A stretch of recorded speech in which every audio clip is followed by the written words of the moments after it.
वैष्णो माता को बचपन में त्रिकुटा नाम से क्यों पुकारा जाता था, इसके बारे में आज हम इस कहानी में सुनेंगे। तो आइए शुरू करते हैं कहानी। हिंदू महाकाव्य के अनुसार माँ वैष्णो देवी ने भारत के दक्षिण में रत्नाकर सागर के घर जन्म लिया। उनके लौकिक माता पिता लंबे समय तक निसंतान थे। 11वीं बालिका के जन्म से एक रात पहले रत्नाकर ने वचन लिया कि बालिका जो भी चाहे वे उसकी इच्छा के रास्ते में कभी नहीं आएंगे। माँ वैष्णो देवी को बचपन में त्रिकुटा नाम से बुलाया जाता था। बाद में भगवान विष्णु के वंश से जन्म लेने के कारण वे वैष्णवी कहलाईं। जब त्रिकुटा 9 साल की थी तब उन्होंने अपने पिता से समुद्र के किनारे पर तपस्या करने की अनुमति चाही। त्रिकुटा ने राम के रूप में भगवान विष्णु से प्रार्थना की। सीता की खोज करते समय श्री राम अपनी सेना के साथ समुद्र के किनारे पहुंचे। उनकी दृष्टि गहरे ध्यान में लीन इस दिव्य बालिका पर पड़ी। त्रिकुटा ने श्री राम से कहा कि उसने उन्हें अपने पति के रूप में स्वीकार किया है। श्री राम ने उसे बताया कि उन्होंने इस अवतार में केवल सीता के प्रति निष्ठावान रहने का वचन लिया है, लेकिन भगवान ने उसे आश्वासन दिया कि कलियुग में वे कल्कि के रूप में प्रकट होंगे और उससे विवाह करेंगे। इस बीच श्री राम ने त्रिकुटा से उत्तर भारत में स्थित मानिक पहाड़ियों की त्रिकुटा श्रृंखला में अवस्थित गुफा में ध्यान में लीन रहने के लिए कहा।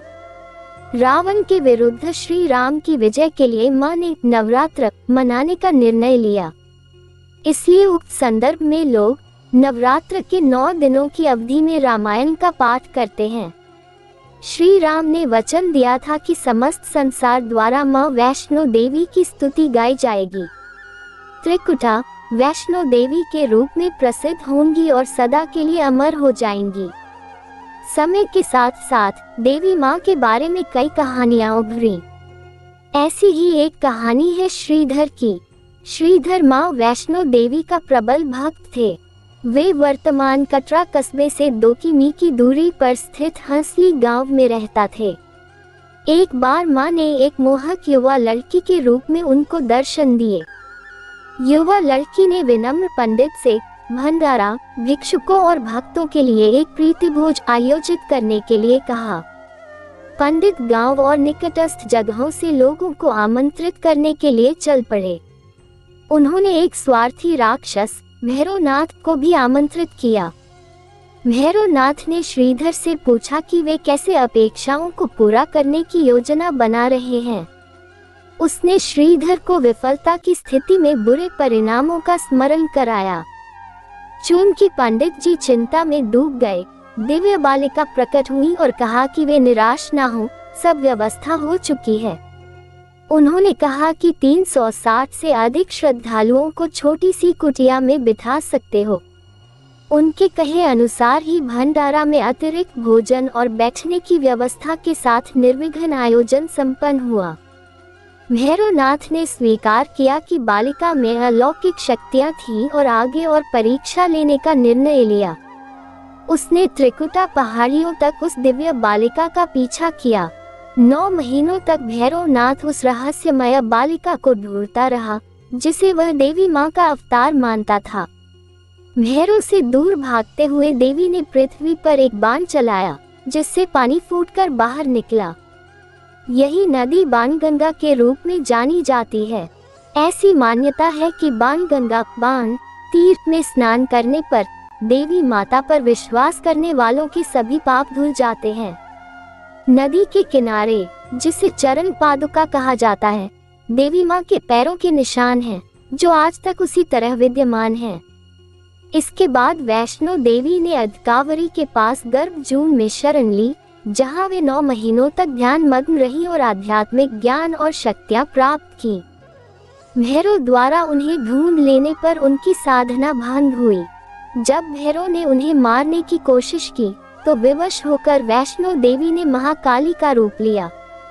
दरबार में पवित्र गुफा के द्वार पर देवी मां प्रकट हुई। देवी ने ऐसी शक्ति के साथ भैरव का सिर धड़ से अलग किया कि उसकी खोपड़ी पवित्र गुफा से 2.5 किमी की दूरी पर भैरव घाटी नामक स्थान पर जा गिरी। भैरव ने मरते समय क्षमा याचना की। देवी जानती थी कि उन पर हमला करने के पीछे भैरव की प्रमुख मंशा मोक्ष प्राप्त करने की थी।